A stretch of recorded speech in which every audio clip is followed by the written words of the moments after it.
Hello, my name is Cory and I serve as your Director of Religious Exploration.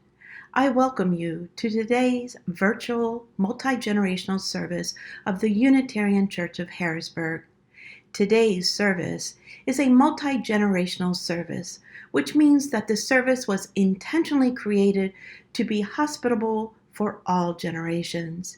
Because we cannot meet in the church building, there have been program changes, including new programs to strengthen and serve members and friends of the church during this time of physical distancing. Every Sunday there is a live virtual coffee hour following the service from 11:30 to 1 p.m. Please read news you can use and other emails you receive from the church, and please check the website regularly for updates. Please send your joy or concern via the link in the email that you received and indicate whether you give permission for it to be read in next week's service. If you are a visitor or a newcomer, I invite you to explore the website uchbg.org to learn about the church and our many activities.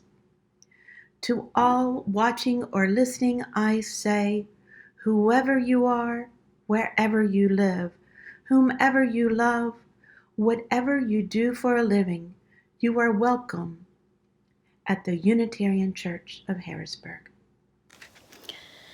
I invite those of you at home to light a chalice, a candle, or whatever you choose to serve as your chalice at home.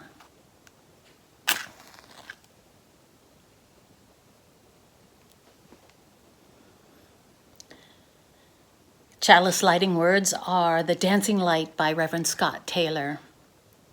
Let this dancing light be our guide. Let it lure us into letting go of the worries, of the stiffness that sets in after all the striving, of the myth that productivity alone gives us purpose. The garden of life we've been given is a playground. The weeding can wait. Opening words are We Are All Playing by Reverend Scott Taylor. We are all playing it up, playing it down, trying to play fair, playing for keeps, playing favorites, playing it safe, sometimes too safe. He plays hardball. They're playing house. I'm playing it by ear, or at least learning to play it by ear. She's tired of playing second fiddle. He's playing right into their hands. Please, God, can't we just all throw out the playbook and start again? Sometimes we're just all played out. It's not always bad to play possum. And what about playing with fire? Let's hope so, friends. Don't you want to feel again that burning within and let it loose? In this moment, may it begin.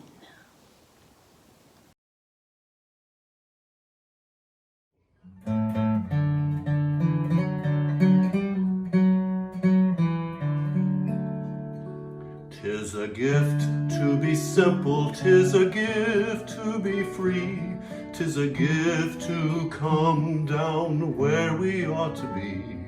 And when we find ourselves in a place just right, 'twill be in the valley of love and delight. When true simplicity is gained, to bow and to bend, we shan't be ashamed. To turn will be our delight, till by turning we come out right.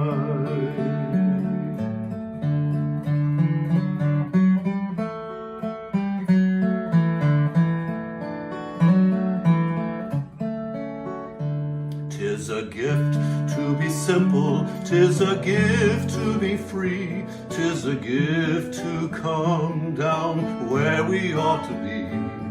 And when we find ourselves in the place just right, 'twill be in the valley of love and delight. When true simplicity victory is gained.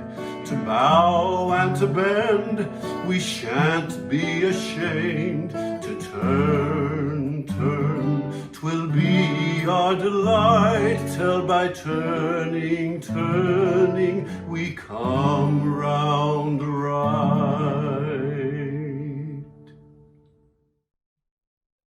Today's story for all ages is The Paper Bag Princess by Robert Munsch.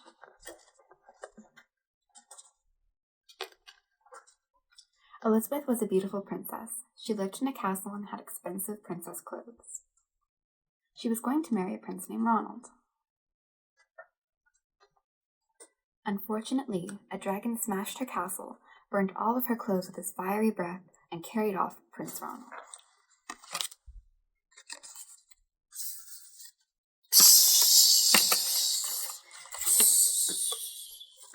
Elizabeth decided to chase the dragon to get Ronald back.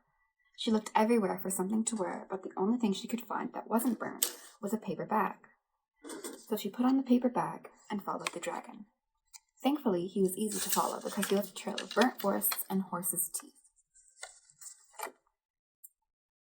Finally, Elizabeth came to a cave with a large door that had a huge knocker on it. She took hold of the knocker and banged on the door.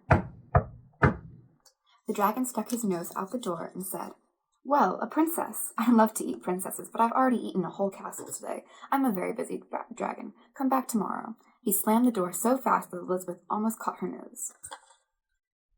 Elizabeth grabbed the knocker and banged on the door again. The dragon stuck his nose out the door and said, "Go away. I love to eat princesses, but I've already eaten a whole castle today. I'm a very busy dragon. Come back tomorrow." "Wait!" Elizabeth shouted. "Is it true that you're the smartest and fiercest dragon in the entire world?" "Yes," said the dragon. "Is it true that you can burn up 10 forests with your fiery breath?" Elizabeth said. "Oh, yes," the dragon said. He took a huge, deep breath and breathed out so much fire that it burnt 50 forests.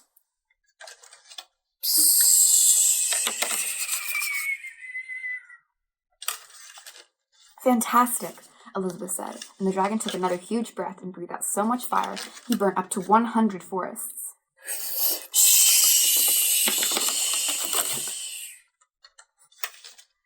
"Magnificent," said Elizabeth. The dragon took another huge breath, but this time nothing came out.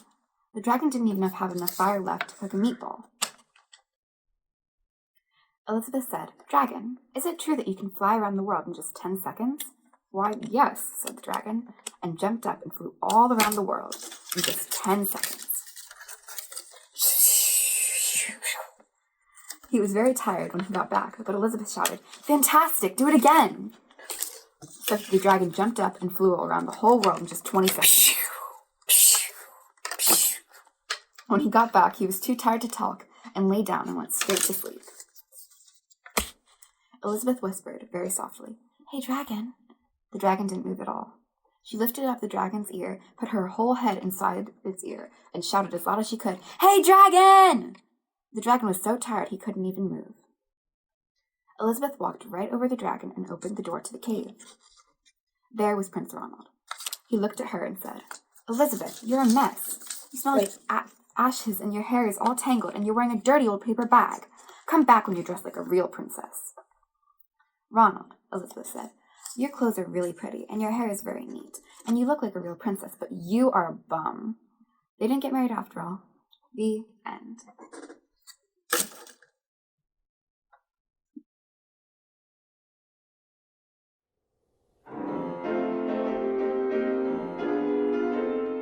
With tuppence for paper and strings, you can have your own set of wings. With your feet on the ground, you're a bird in flight, with your fist holding tight to the string of a kite. Oh, oh, oh, let's go fly a kite up to the highest height. Let's go fly a kite and send it soaring up through the atmosphere, up where the air is clear. Oh, let's go fly a kite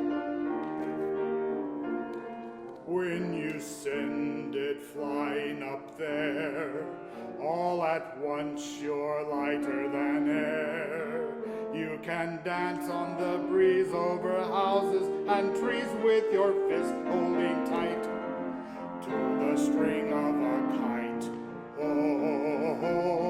Oh, let's go fly a kite up to the highest heights. Let's go fly a kite and send it soaring up through the atmosphere, up where the air is clear. Oh, let's go fly a kite.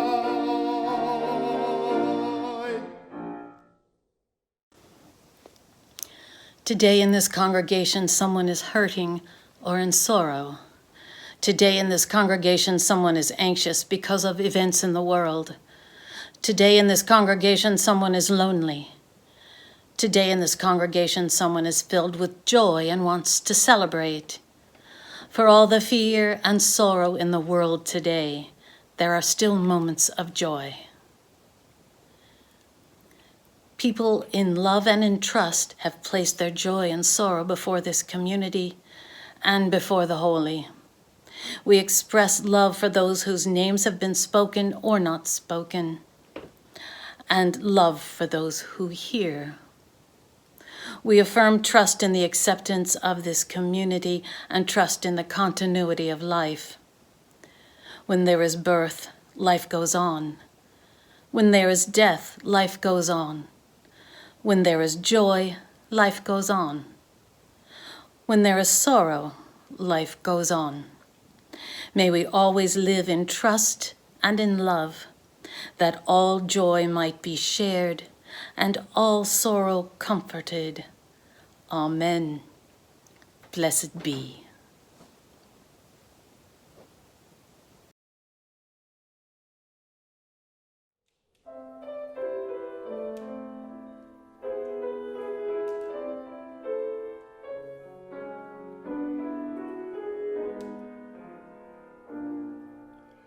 Do you ever lie awake at night, just between the dark and the morning light, searching for the things you used to know, looking for the place where the lost things go? Do you ever dream or reminisce, wondering where to find what you truly miss? Well, maybe all those things that you love so are waiting in the place where the lost things go. Memories you've shared, gone for good you feared, they're all around you still, though they've disappeared. Nothing's really left or lost without a trace. Nothing's gone forever, only out of place. So maybe now the dish and my best spoon are playing hide and seek just behind the moon, waiting there until it's time to show. Spring is like that now, far beneath the snow, hiding in the place where the lost things go.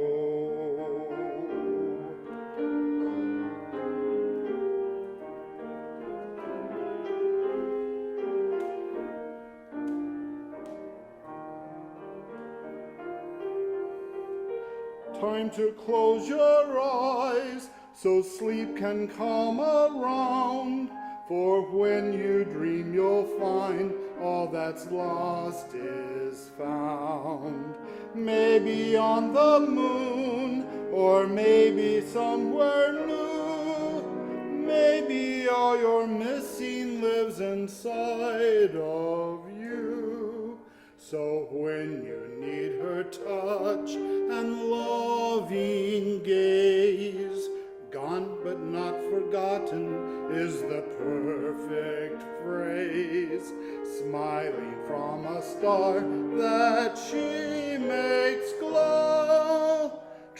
she's always there, watching as you grow. Find her in the place where the lost things go.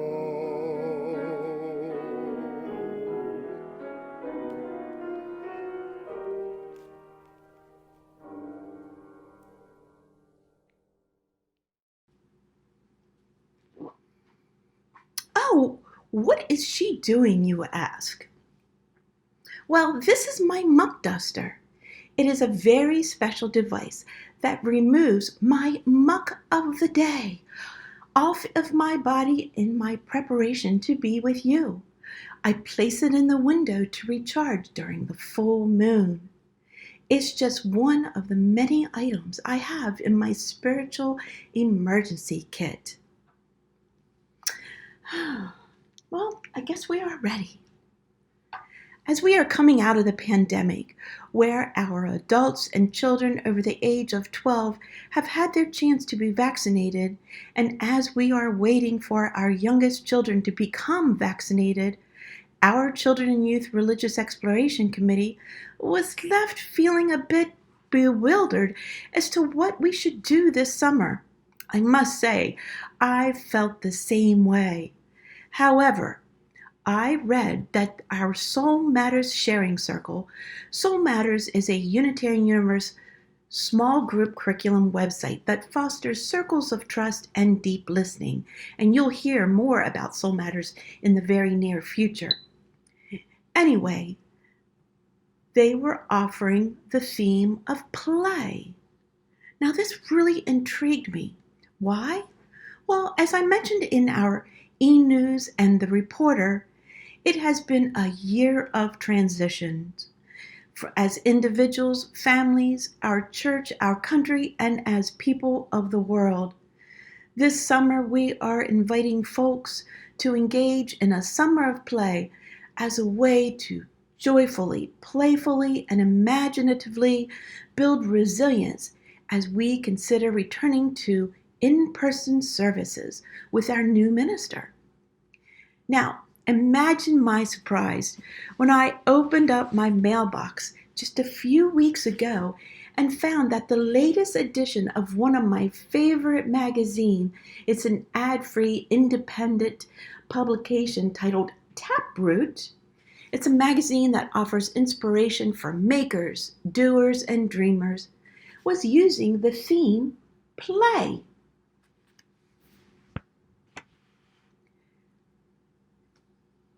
You see, playing isn't for children, it's for all of us.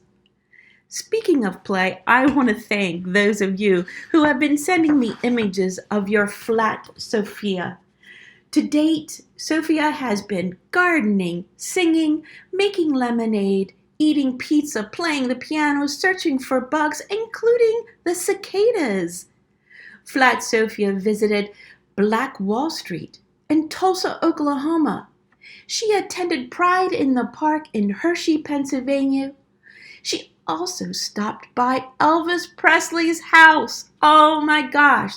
So please keep those images coming. Now on a more serious note, the National Institute of Play shares with us that childhood play is essential for brain development. Many of us know that the time on the playground is as important as time in the classroom. But playtime doesn't end when we grow up. Adults need recess too.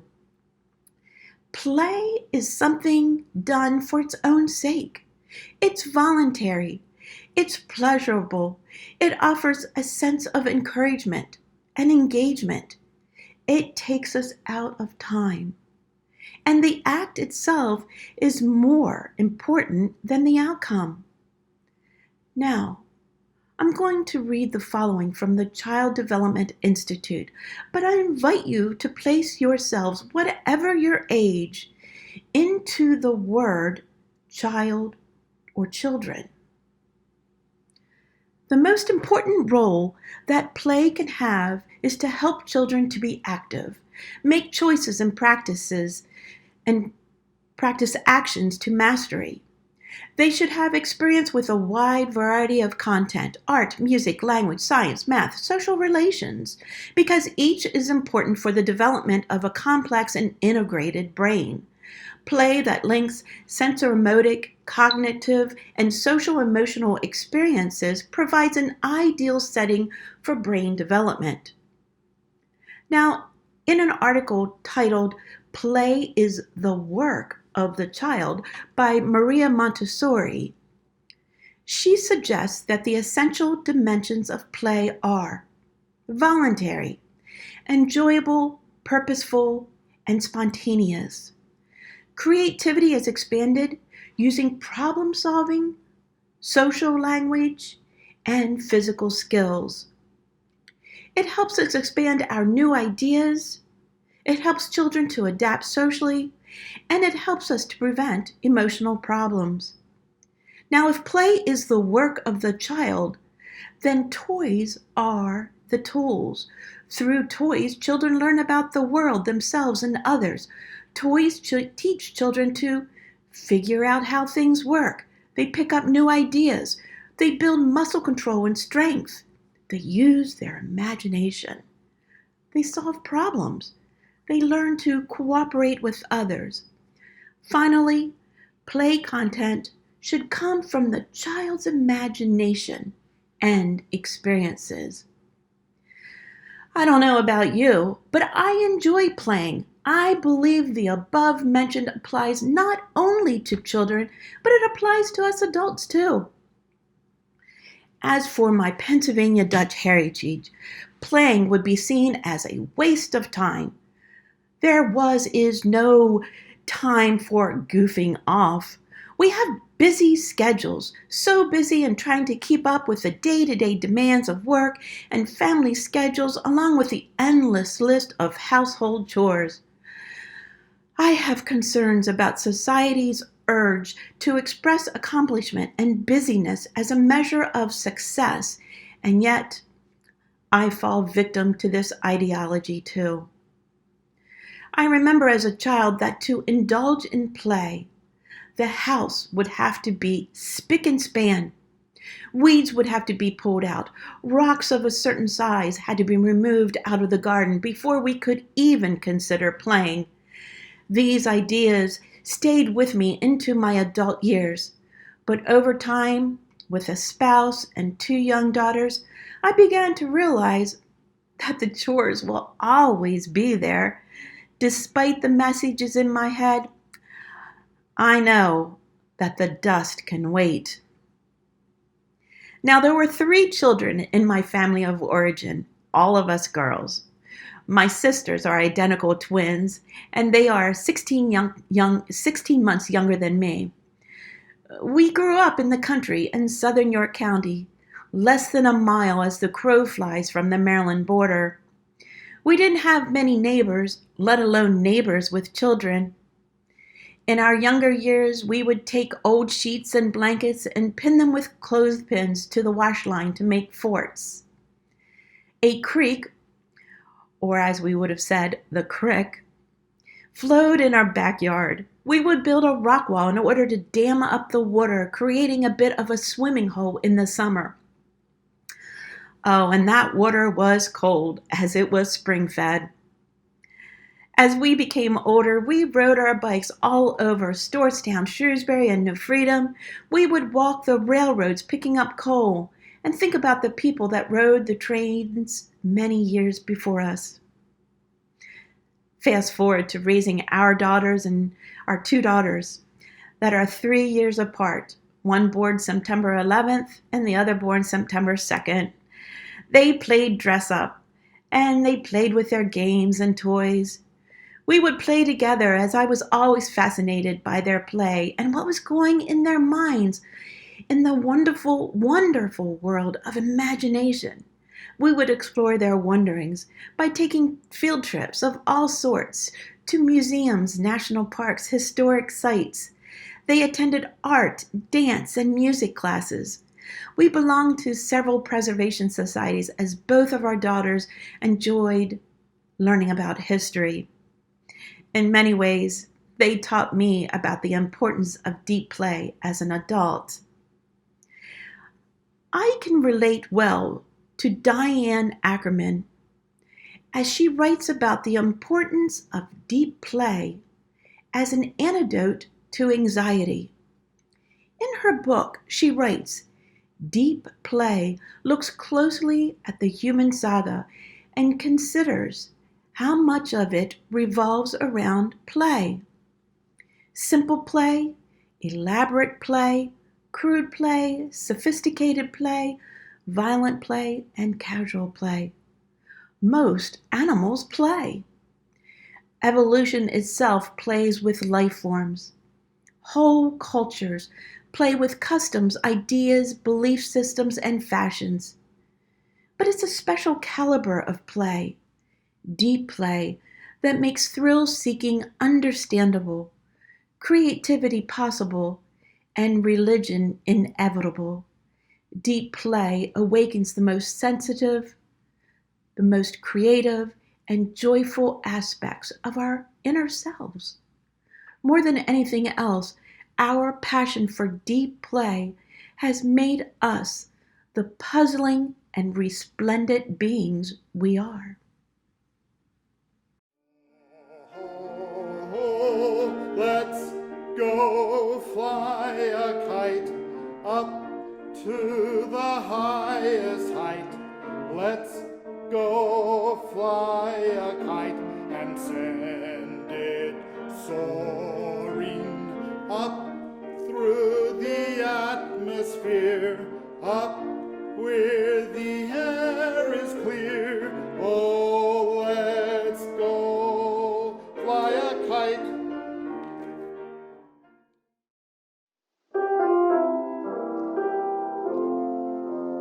From you I receive, to you I give.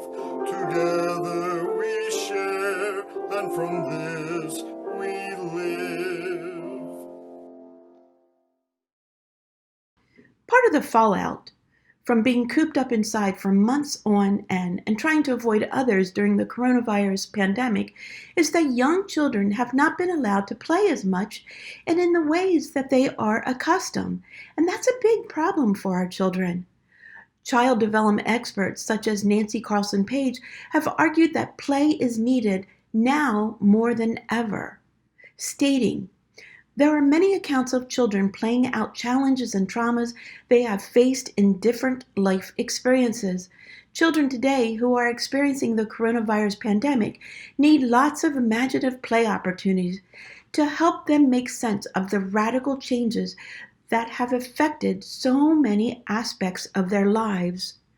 And once kids do return to in-person school, they are going to need a lot of time to play, to process all the changes that they have been going through. This is what will help them regain a sense of security for going forward." Interesting enough, this research also suggests that the adults most worried about their children's lack of play are also the ones that are most likely lack play in their own lives. The solution is obvious.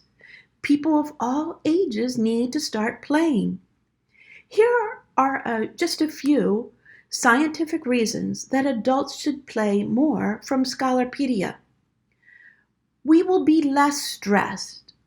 Playing releases endorphins, those feel-good chemicals that help us stay on an even keel or even feel happy as we go throughout our day.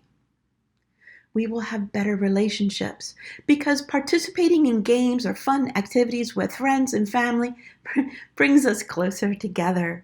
We will have more energy. Play restores our vitality and supports our immune system and gives us energy for the rest of the day. We will be more creative. Play opens us up to new experiences, new ideas, and doing stuff just for the fun of it. Everything that our inner self tells us. We will improve brain function. Puzzles, escape rooms, and even Just tricky situations, like a challenging tennis move, make the brain work harder and form new connections, helping to prevent some of the decline that comes with age. We will create better. A number of studies have shown that pretend play and make believe significantly affect children's language ability. The same is true for adults. And we will sleep better. The more we move around, the better we sleep. We will be more confident. Every time you succeed at something, it boosts your confidence. Little by little, you start believing that you can do anything you put your mind to. Reverend Sandra Fees from the First UU Church of Berks County, just a few miles from here in Reading, Pennsylvania, states that UUs can be a driven group of people who want to save the world. That's part of the reason for religion. But we do well to remember that play helps us do that even better. Play helps build the beloved community we long for. It deepens our relationships, builds bridges across our differences, promotes belonging, grows our souls, and cultivates harmony and love. She goes on to say that our Unitarian Universalist principles and sources don't mention play, not explicitly anyway. But the first and sixth sources of our faith are suggestive of play. The first source draws on the direct experience of transcending mystery and wonder, which moves us to a renewal of the spirit and openness to forces that create and uphold life. Play and wonder go hand in hand. Play renews the spirit. Play opens us to creative forces. The sixth source draws on earth-centered teachings, which celebrate the sacred circle of life. To celebrate the circle of life is to sing, play musical instruments, tell stories, enact pageants, share in rituals, share our joys and sorrows, hear poetry, pray, meditate. Through these and other forms of play, Unitarian Universalism calls us back to ourselves, to holy uselessness. Yes, uselessness, to the spontaneous expression of true self, where creativity, joy, and gratitude abound.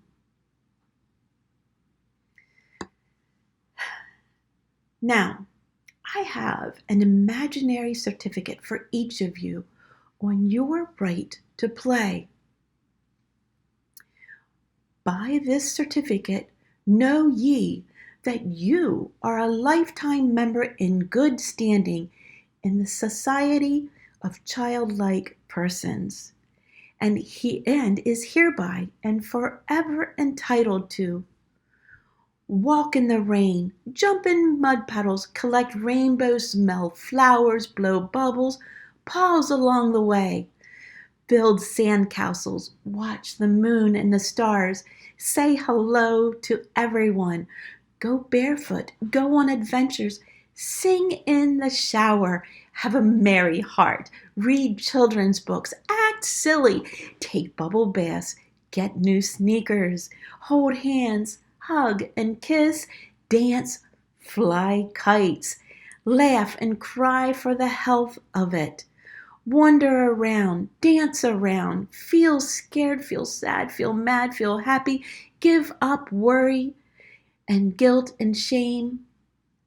Stay innocent, say yes, say no, say the magic words, ask lots of questions, ride bicycles, draw and paint, see things differently, fall down and get up again, talk with animals, look at the sky, trust the universe, stay up late, climb trees, take naps, do nothing, daydream, play with toys, play under the covers, have pillow fights, learn new things, Get excited about everything. Be a clown, listen to music, find out how things work. Tell stories, save the work, make friends, and do anything else that brings more happiness, celebrations, relaxation, communication, health, love, joy, creativity, pleasure, abundance, grace, self-esteem, courage, balance, spontaneity, passion, beauty, peace, and life energy to you and to all humans on this planet. Further, you are hereby officially authorized to frequent amusement parks, beaches, meadows, mountaintops, swimming pools, forests, playgrounds, picnic areas, summer camps, birthday parties, circuses, cookie shops, ice cream parlors, theaters, aquariums, zoos, museums, planetariums, toy stores, festivals, and other places where children of all ages come to play and is encouraged. And to always remember the motto of the Society of Childlike Persons: it's never too late to play. I extend an invitation to you. Go play. Take Sophia along with you. For exciting times lie ahead, so let this be a time to renew our spirits with a summer of play. May we come out on the other side feeling refreshed and filled with joy, wonder, and awe.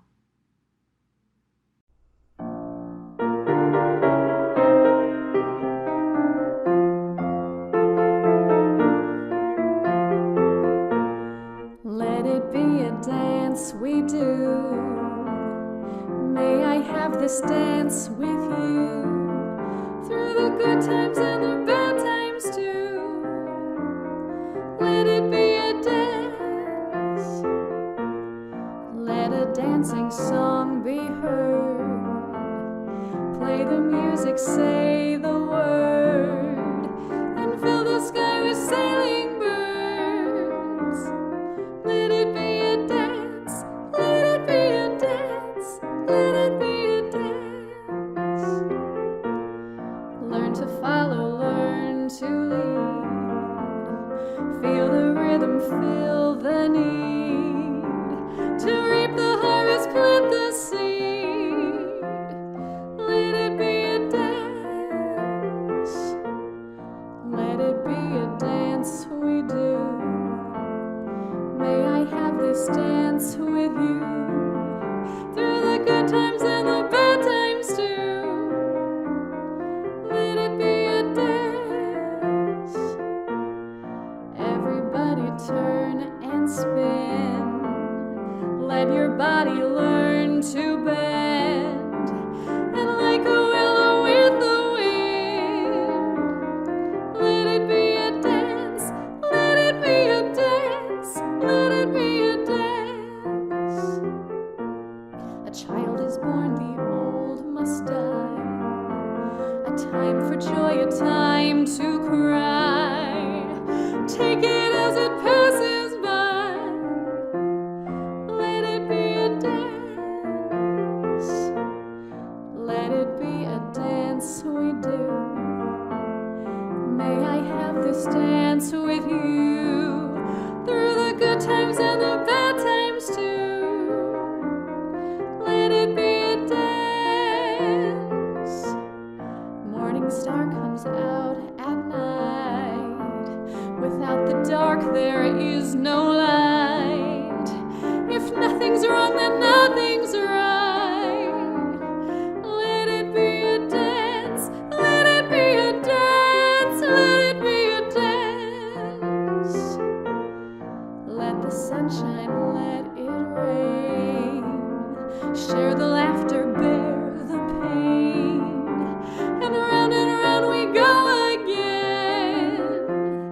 Let it be a dance.